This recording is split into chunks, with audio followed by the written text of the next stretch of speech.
Well, hello there, how is everyone? I hope you're all well. So, it's Saturday. It's Saturday and the sun is shining. Now, I know what you're saying. I know what you're going to say. You're going to say, why is he wearing his YouTube uniform? And look, it's because I really did burn myself. So, it's early and I don't want to get out in the sun too early because I'll be like a bit of streaky bacon. So, look. Protecting myself, safety first. But what I do want to quickly talk about before I do head inside and get into some more sunshine attire is the topic of cameras in the courtroom. That seems to be the hot topic at the moment. Because look, we all want to see what's happening, don't we? We all want to see inside the court. We all want it to be televised, and we've all got different excuses for that. You know, I'd like to see cameras in there so I can trust that what's happening is right, and when justice prevails, which I hope justice prevails, that we can be confident that the right outcome was achieved and there are no questions. And if the cameras are in there, warts and all, you would hope that that would assist that.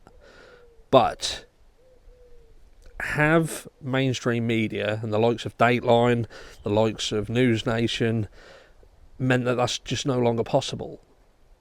Now, the most best looking lawyer on YouTube went through the documentation yesterday, and he was talking over what the issues are, and it would appear that, look, what the court is scared of is that what media has proven is that they are completely biased in their approach to the case.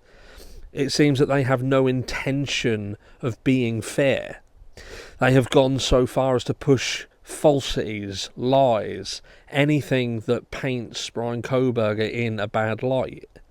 And it would appear that they want the guy dead. That's just it. That's the be all and end all.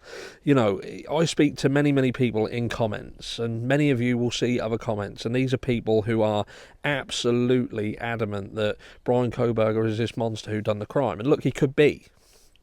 But when you ask them what their foundation is for the belief in that, more often than not, it's because they've been subjected to content from the likes of Jennifer Coffin Dodger, or, you know, all those, you know, Bamfield, and it's sickening. It's truly sickening that, you know, in the States, I don't even come from the States. I've got relatives in the States, but, you know, that thought of innocent until proven guilty and being able to go through due process, that's the media have done an absolute hatchet job on this guy, and for what? For what? And that is what the court's issue is. You know, yes, you have rights to report. We get that. We respect that, and you can go on reporting. But what you have demonstrated is that you are not interested in reporting the truth. And their excuse of, look, you're not giving us facts, so we still have to report on the information that we receive.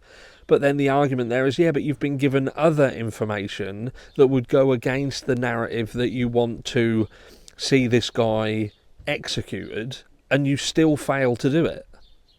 Not one news report has gone out that paints Bryan Kohberger in a better light. And when there is a debunk of a specific narrative that's in a negative fashion, you fail to then debunk your own information. You just don't ever do it. So, yes, you've got rights, but you don't have an automatic seat at the table.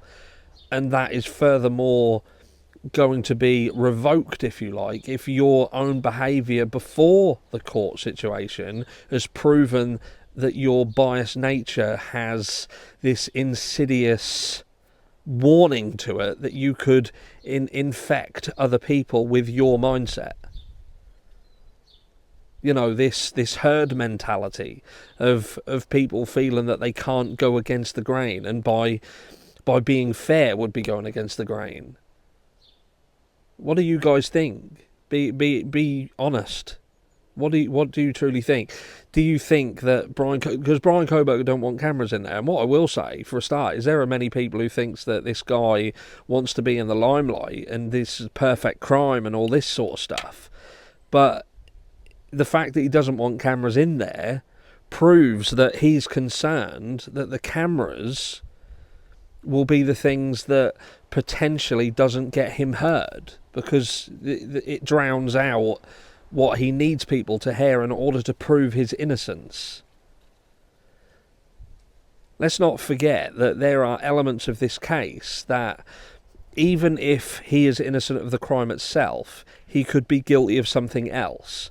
And that could be that he was frequenting this area for other nefarious reasons, but he weren't the murderer.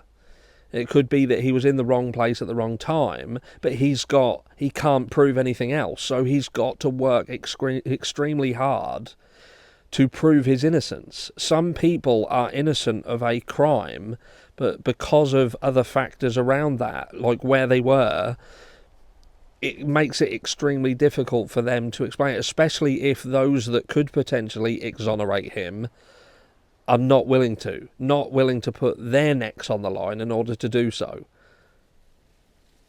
And look, all we want from this is justice. The right person to be found for this crime and to be punished for this crime. Is that possible? Is it possible? Is it possible to have this court televised and to have these media bodies in there who have shown to care about nothing more than sensationalizing garbage and lies to paint somebody in the worst possible light possible? Can they be there? Can they be there and remain non-biased? I don't think they can. And if that is the case, then I have to change my initial thoughts and join the likes of JB Gunner, and that is that we have to respect what Bryan Kohberger wants, and if he doesn't want cameras in there, then don't have them in there. What help can they give? What help? Yes, we want to know, but we are not people who need to know. The only people who need to know what is going on is the state and the defence. That's it. Let me know down below what you think, and I'll catch you all in the next one.